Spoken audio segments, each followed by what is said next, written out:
মানবাধিকার লঙ্ঘনের সঙ্গে জড়িত সেনা বা পুলিশ সদস্যদের শান্তিরক্ষী মিশনে মনোনীত করা হবে না, জাতিসংঘ।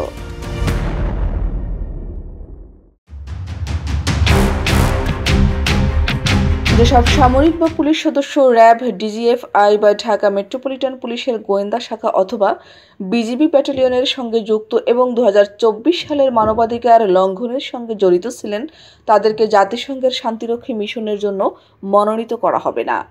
বুধবার জাতিসংঘের ফ্যাক্ট ফাইন্ডিং মিশনের প্রকাশিত প্রতিবেদনে এসব কথা বলা হয়েছে। 2024 সালের জুলাই-আগস্টে গণ-অভ্যুত্থানে বাংলাদেশে সংঘটিত মানবাধিকার লঙ্ঘনের তদন্ত প্রতিবেদন প্রকাশ করেছে জাতিসংঘ মানবাধিকার হাই কমিশন। প্রকাশিত প্রতিবেদনে বাংলাদেশ সরকারকে নানা ধরনের সুপারিশ করেছে মানবাধিকার হাই কমিশন। সরকারের উদ্দেশ্যে OHCHR বলেছে, জাতিসংঘ শান্তি মিশন বা অন্যান্য আন্তর্জাতিক মিশনে নিয়োজিত কোনো বাংলাদেশি কর্মী যাতে আন্তর্জাতিক মানবাধিকার, মানবিক বা শরণার্থী আইন লঙ্ঘন বা যৌন হয়রানি বা অপব্যবহারের অভিযোগে অভিযুক্ত না হন তা নিশ্চিত করার জন্য একটি কার্যকর ও শক্তিশালী স্বাধীন মানবাধিকার স্ক্রিনিং ব্যবস্থা গড়ে তুলুন। এছাড়া প্রতিবেদনে বলা হয়েছে, আন্তর্জাতিক ও সুশীল সমাজের মতামতের ভিত্তিতে একটি ব্যাপক ভিত্তিক স্বাধীন এবং ন্যায্য যাচাই অনুসরণের মাধ্যমে পুলিশ, গোয়েন্দা, বিজিবি, আনসার, বিডিবি এবং সশস্ত্র বাহিনীর যেসব কমিশনপ্রাপ্ত কর্মকর্তা গুরুতর মানবাধিকার লঙ্ঘন বা দুর্নীতির সঙ্গে জড়িত তাদের পদ থেকে অপসারণ করুন।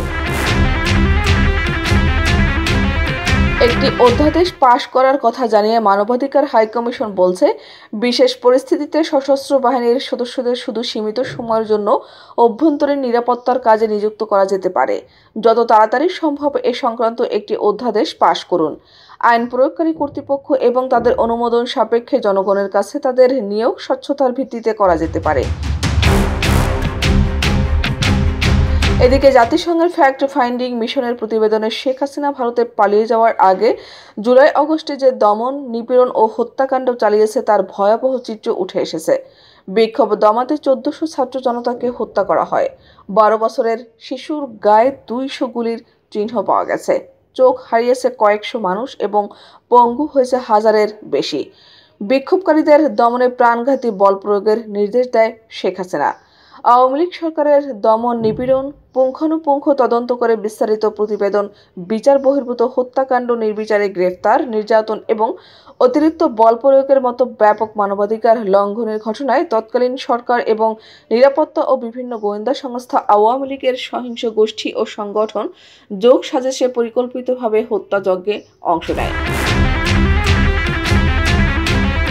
জাতিসংঘের মানবাধিকার বিষয়ক হাই কমিশনার ভলকার তুর্ক বলেন, জনবিরোধিতার মুখে ক্ষমতা আঁকড়ে রাখতে একটি পরিকল্পিত এবং সুসমন্বিত কৌশল হিসেবে নৃশংস পদক্ষেপ নিয়েছিল সাবেক সরকার।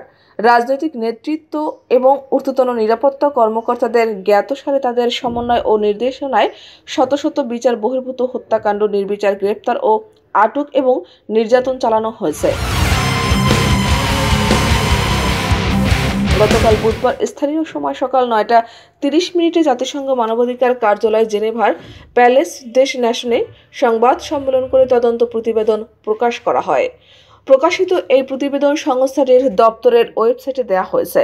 ফ্যাক্ট ফাইন্ডিং মিশনের সুপারিশে র্যাপিড অ্যাকশন ব্যাটালিয়ন বিলুপ্তির সুপারিশ করেছে জাতিসংঘের মানবাধিকার কার্যালয়। পাশাপাশি বর্ডার গার্ড বাংলাদেশ এবং প্রতিরক্ষা গোয়েন্দা মহাপরিদপ্তর এর কর্মকাণ্ড সীমিত করার সুপারিশ করা হয়েছে।